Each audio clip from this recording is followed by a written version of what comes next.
তাইলে এখানে প্রতিযোগিতা হচ্ছে সানক্যান ডেক টাইপ এবং অ্যাডভেঞ্চার 9।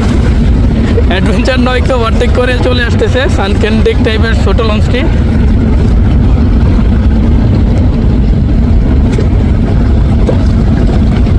এটা জাস্ট হাস্যকর। পিছনে আছে পারাবত 18।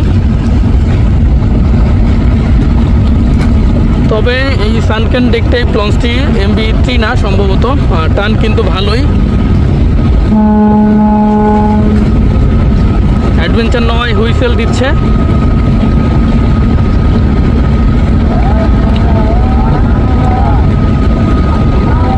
প্রচণ্ড গতিতে ছুটে চলেছে অ্যাডভেঞ্চার 9।